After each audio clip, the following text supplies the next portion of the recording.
Israeli-Gaza conflict has continued for a really long time, since October 7th terrorist attack. In fact, the latest attack on a US outpost in Jordan has further put in the possibility that could this conflict escalate into a Middle East war? And is US going to be a primary stakeholder in it? What are going to be the repercussions of it for the United States of America, for Israel, for the Middle Eastern region, and across the globe? Joining me on the telecast right now is Jason Isaacson. He is the Chief Policy Officer for the American Jewish Committee. Good to have you, Jason, on the telecast with us. My first question, of course, the world is talking about it, reports in the media about the latest attack on the US outpost. You know, the escalating factor being that there are 3 US troops that have been killed in this attack. The US has also come out making a statement that they are going to be retaliating, but they have also at this point of time cautioned that they are not looking for escalation of war. What are your opinions on this? Well, thank you for having me on. It's a terrible tragedy what happened to 3 American servicemen, and actually also a couple of dozen who were seriously wounded by this drone attack launched by a Houthi proxy, excuse me, by an Iranian proxy. Houthis is another story. I hope we'll have a chance to talk about that as well. But the fact that an Iranian-sponsored organization, Iranian armed and sponsored organization, fired a drone that killed Americans will definitely bring about retaliation by the United States. Does the United States want to widen this war? Of course not. But I also want to draw a distinction between what's happening sponsored by Iran and what's happening between Israel and Hamas. Obviously, there's a connection. But frankly, Iran has been provoking aggression and attacks and violence across the region for years. Iran has fired, or Iranian proxies have fired missiles into Saudi Arabia going back to the Trump administration. What's happening now is not new. It's another aspect of the Iranian effort to destabilize the region, and frankly also to stop the possibility of advancing Arab-Israeli peace. So it's very clear that Hamas acted after a lot of news was breaking about Saudi-Israeli peace being on the horizon, after the Abraham Accords had been in place for more than 3 years. After we were hearing, and I was hearing this myself from Saudi officials, that the realization of normal relations between Saudi Arabia and Israel would basically spell the end of the Arab-Israeli conflict. Clearly, the Israeli-Palestinian conflict has to be resolved as well, but this would be a big part of that process. And not only does Hamas not want this to move forward, because Hamas has no interest in Arab-Israeli peace, or frankly, Israeli-Palestinian peace. They just want to drive all the Jews off the land. Iran clearly does not want an end of the Arab-Israeli conflict. Destabilizing the region, instability and chaos in the region is in the interest of the Iranian regime. So all of this is connected in that way. But again, Iran has been doing this for years. What they are doing now is escalating, and it demands a response, and there will be an American response. Obviously, as the president has said, at a time and place of America's choosing, and the Secretary of Defense said the same thing. There is no interest on the part of America to have a wider war, but you cannot kill American servicemen and get away with it. But the Biden administration is in a conundrum at this point of time. You know, there are elections that are going to be taking place. There's also pressure on President Biden to act because there are 3 US troops that have been killed. There has been a proxy war, as you said, that is continued to be waged by the Iranians. Right. Now, till the time there is a direct attack from Iran on the US troops in the Middle Eastern region, there is likelihood of the escalation of war not happening. How is the US administration, according to you, going to handle this situation, or how do you think they should handle this situation? Obviously, they're trying to figure this out right now, whether to just strike at some Iranian proxy or whether to actually punish Iran directly. And it's so clear, the head of the snake is Iran. But I recognize the need to do what you can to limit the fallout of this incident. But Iran has been getting away with murder for a long time. By the way, aside from murdering their own civilians, their own citizens, But this kind of behavior is intolerable. To affect shipping in the Red Sea, to affect shipping off the Gulf of Oman, and obviously off India as well. And the attacks, as I mentioned before, on Saudi facilities, on the UAE, what the Houthis have been doing, but also what Iraqi and Syrian-based militias funded by Iran are doing. The attack on Erbil just a few weeks ago as well. All of this is connected. All of it comes from Tehran. All of it requires a response, and I expect a firm American response. And yes, as you say, we are in an election season right now in the United States, and so there is political pressure on the president. But frankly, even if we were not in an election season, you cannot attack the United States and get away with it. That's intolerable. Okay. How do you view the very recent visit of our finance minister to Iran, to Tehran? They have had discussions. They have come out with statements amidst this scenario of a conflict between Israel and Gaza that has extended to other neighboring parts as well. How do you see India's presence, and particularly this visit that has happened at a very crucial time? Look, India has a long-term relationship with Iran. Your neighbors, you can't avoid that relationship, and there are reasons why that relationship exists, and everyone understands that. I'm hopeful that messages are sent to cool things down in Iran, that they should understand from their Indian trading partners that there are costs to the kind of behavior that Iran has been getting away with, and I'm hoping that they'll get that message. There has also been a lot of opposing points of view when it comes to the two-state solution, where America, UK, several other parts of Europe, and including India, have been putting forward the point that a two-state solution will help end the crisis. This has not been the sentiment very recently by the Israeli Prime Minister. How do you plan to resolve this conflict when the two people, the two different conflicting sides, that's Israel and Gaza and the Palestinians, don't see eye to eye? Very challenging. I'm glad you raised it. And you raised it with such delicacy. I really admire that. Because, yes, you've had statements from the Prime Minister of Israel in just the last couple of weeks flat out refusing to consider a two-state solution. Yes. Although years ago, you'll remember, he did not feel that way. He said something else. It's a different government, but especially it's a different time. After October 7th, when Israelis were so shattered by the massacre that took place on October 7th, 1,200 Israelis killed, and 240 captured by Hamas and dragged back into Gaza. The kind of barbarity that took place has so shaken Israelis that the idea of saying, okay, that's over, now let's have peace with our Palestinian neighbors. By the way, it wasn't only Hamas and Palestinian Islamic Jihad, it was Palestinians from Gaza who are not affiliated with either of those militias who crossed over the border and killed and raped and looted houses in southern Israel. So people in Israel are shaken by that, and they've lost faith in the possibility of peace with their neighbors. But that was 3.5 months ago.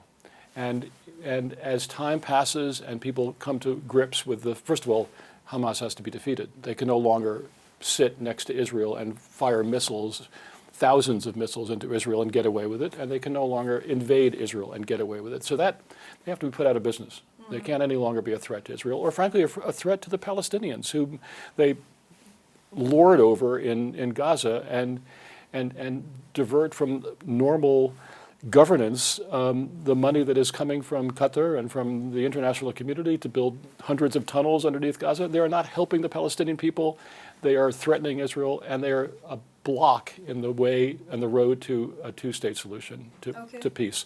So they have to be eliminated. Where do we go from here?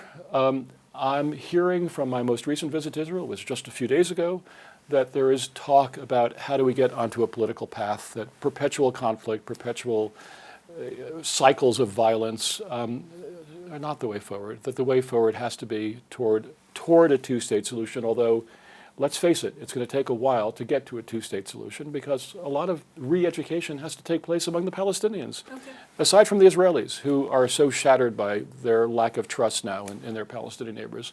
I believe that that's the direction we have to go and the direction we will go with the help of moderate Arab states who have relations with Israel and recognize the benefits of a relationship with Israel, and also, frankly, with the help of India, which is a friend to both peoples. There have been 26,000 civilians that are reportedly dead. No, not 26,000 civilians. 26,000, according to Hamas-run Gaza Health Ministry, 26,000 people have been killed. We haven't heard how many Hamas fighters have been killed. So there is a significant number of Gazans, Of course. Palestinians who have been killed There is definitely in this war. There has been a ruling of the International Court of Justice who has come out and called for Israel to contain this war, to reduce the casualties Indeed. as much as is possible by it. What's the way forward for the Israeli Defense Forces? I'm glad you brought that up, because frankly, what I was hearing in Israel and what you're actually seeing is a downshifting of the intensity of the military actions that Israel is undertaking. But it's a huge challenge to fight an enemy that is embedded in a civilian population. Israel, unlike any other army practically in the world, warns people to get out of the way when it is attacking an area. But this network of tunnels where Hamas fighters and leaders are hiding and where the hostages are being held as well have to be eliminated. They can't any longer exist as that military infrastructure that threatens the people of Gaza and the Israeli people. So destroying the tunnels, destroying the shafts that lead to the tunnels, destroying the Hamas military infrastructure is necessary. Yes, there have been terrible casualties, and you can feel nothing but grief for what's happening. But this is a war, and in a war, there is always collateral damage. There are always people who suffer because of a war. But I want to be very careful about what actually is happening as opposed to what Hamas is reporting is happening, because Hamas wants the world to believe that Israel is slaughtering Palestinians left, right, and center indiscriminately. That's not what's happening. But yes, lives are being lost, and it's horrible.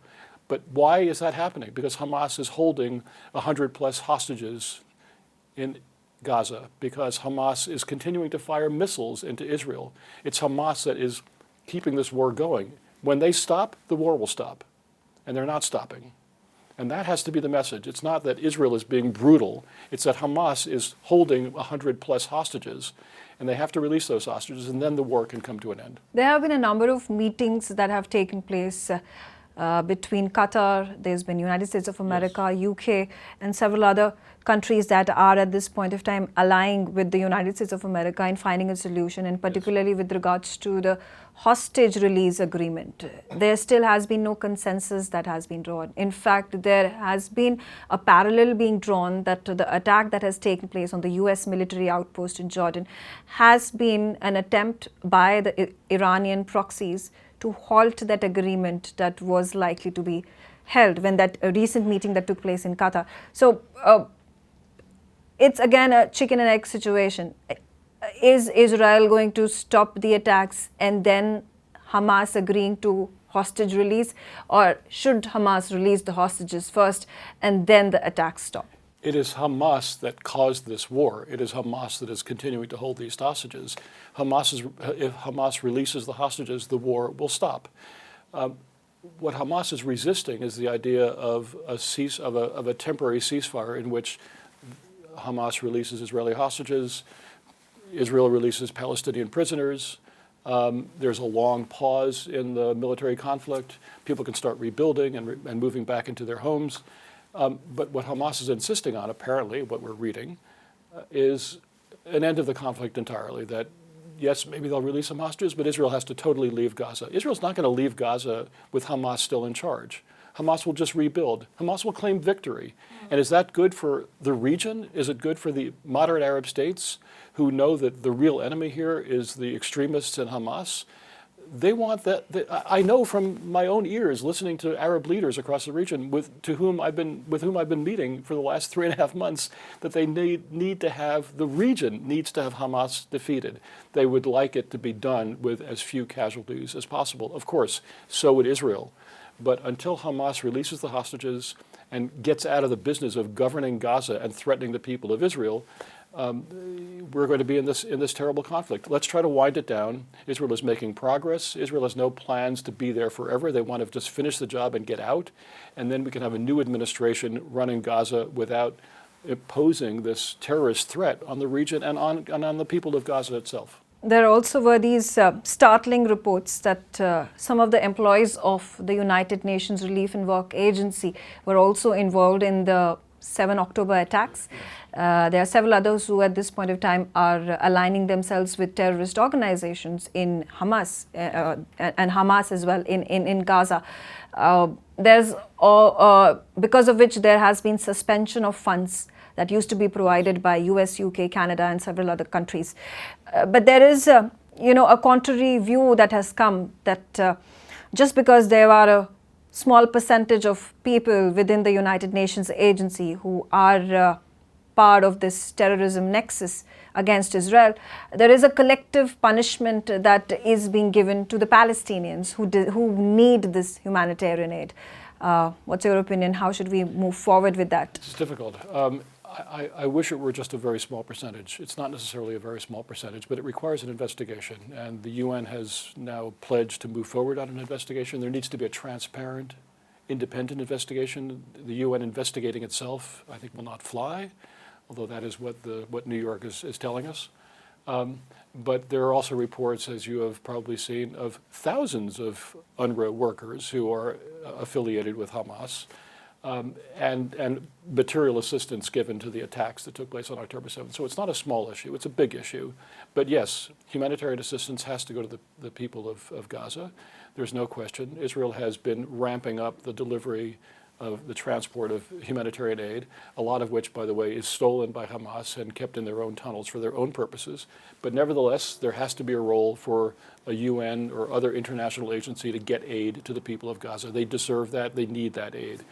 But UNRWA is compromised seriously by its long relationship with extremism, by its hosting schools across Gaza that provide curriculum materials that basically celebrates martyrdom and the killing of Jews and the destruction of Israel.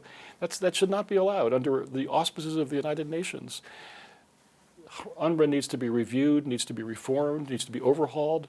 But in the meantime, Palestinians shouldn't have to suffer while the international community figures out what to do with UNRWA. But UNRWA is a problem, and it has to be fixed.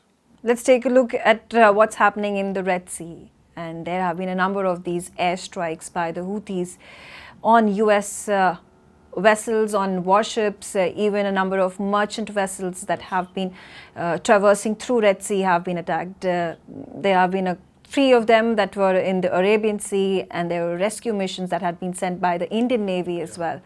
There is a likelihood and fear that there is going to be economic standstill because, crude oil is then, it's already started, the prices have already started escalating. We saw what happened in Russia, it continues to happen. There has been a complete fall down of the economies of Europe because of this conflict that is going on. Can the world afford another Middle East conflict, another global war? Is this Israel-Gaza conflict worth causing such upheaval in the economic order? Okay, but keep in mind, Houthis were attacking the Emirates, they were attacking Saudi Arabia. Bahrainis also died because of Houthi attacks. Now they've decided that this is all another great cause. So, Houthi indoctrination is that Israel is a great enemy, the Jewish people are a great enemy, and America is a great enemy.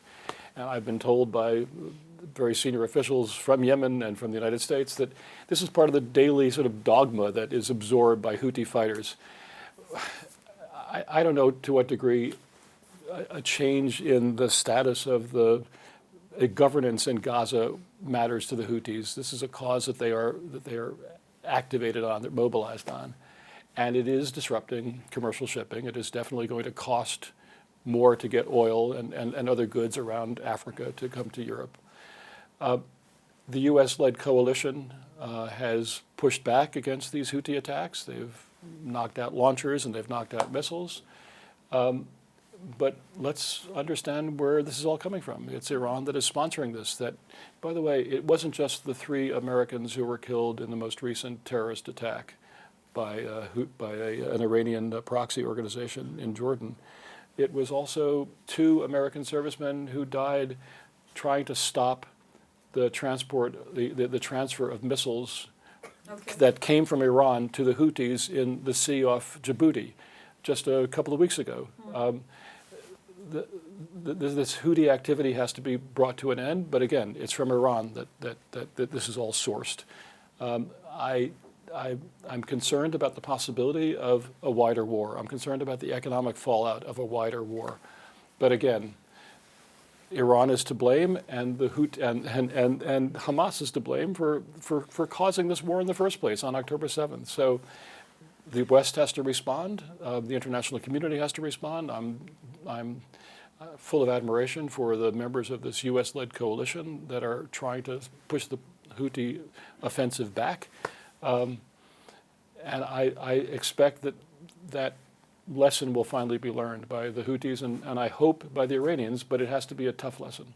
You also met our External Affairs Minister, S. Jaishankar, in your visit over here to Delhi. What is the conversation that you've had? Also, what is the expectation that Israel and the AJC has from India? Well, I have to say, I can't report on a conversation that I had with the External Affairs Minister other than to say that first of all, AJC has been coming to this country for 30 years. And we're so encouraged and so excited about the potential of the relationship between the United States and India, which we work very hard on with our Indian American friends. That community and our community work very closely. And we're very excited about the potential of the relationship between India and Israel. And I wanted to come and thank the Honorable External Affairs Minister for the expressions of support that India has shown to Israel as it is struggling with this problem. We understand that India also cares deeply about the impact that this is all having on the Palestinian population and has a long-term support for the Palestinian cause, but also real friendship for Israel and real friendship for the Jewish people. And to hear uniquely, frankly, in much of the world, the expressions of understanding and sympathy for Israel after suffering the attacks of October 7th was really something that meant a lot to us, and I wanted to come to New Delhi and thank the minister personally for that. Jason, a few weeks ago, maybe like a month ago, there was a lot of commotion about Israel wanting India to designate Hamas as a terrorist organization, something India has not taken a stand on up until now. It has gone and said that Hamas, it has condemned the terrorist attack by Hamas, but the official designation that Israel desired from India to call out Hamas and call it a terrorist organization has not come from India's side.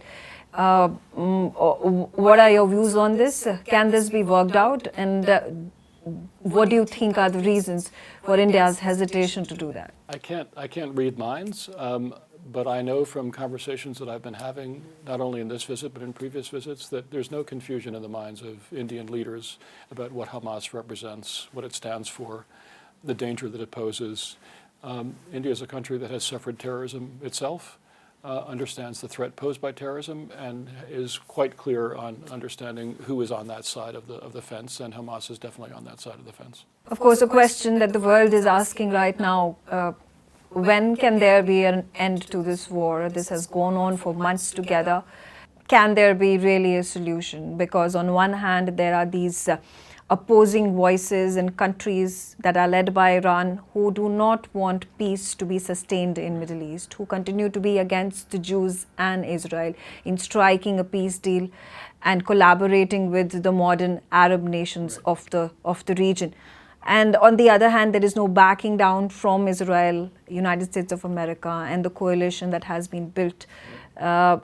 This has not been a recent few months problem. Iran has been the epicenter of terrorism. Indeed. Whether you take a look at Syria or Iraq, you take a look at Yemen, and by the way, is also building a nuclear. So there have been sanctions that have been imposed during Trump era. There was some sort of a rapprochement that had been tried by the Biden administration some time ago. What is the solution? Can there be a solution? Huge question. Thank you for asking it. And I don't want to just reduce it to sort of the classic case that's been going on for hundreds of years of good versus evil, because it's more complicated than that. But I know from travels in the Arab world, as I've been doing for many years, and most recently, just over the last 3.5 months, a commitment on the part of Arab leaders, although they don't necessarily say this publicly because their public is on fire because of what they see on Al Jazeera and everything else of the terrible things that are happening in Gaza, but a commitment on the part of Arab leaders to move forward with Arab-Israeli peace. From many governments, recognize what happened for the Abraham Accords, in the Abraham Accords of 2020, opened a new chapter in the possibility of integrating Israel into the neighborhood and benefiting for their people from that relationship and wanting more. As this country wants more from the relationship with Israel, the possibility of capitalizing on innovation and progress in so many different fields. And I believe in that promise. I believe in the advantages of that kind of integration, and I know from talking to people across the region that there is a widespread belief that that is the direction that we have to go. That's the future that they all want for their children. And I believe that the forces of chaos and of resistance that are represented by Iran will be history. It's going to take a while, and Israel has no interest in a long-term presence in Gaza, wants to get Hamas out of the way and wants to get back on the track of working with their Palestinian neighbors. But this is going to take a little time. I'm grateful for the patience of friends in India who understand the difficulties of fighting terror in that kind of a situation, but have a vision of the long-term future of the relationship. And I count on that as well as counting on the wisdom of moderate Arab leaders who recognize the benefits of integration. Absolutely. Thank you, Isaac, for joining us on the telecast, sharing your views. A very difficult time for Israel, for the Middle Eastern part of the world, and for the entire global community who are looking very closely on the situation, hoping that this war ends at the soonest possible. Thank you so much. Thank you. For more such videos, subscribe to the NewsX YouTube channel, hit the bell icon.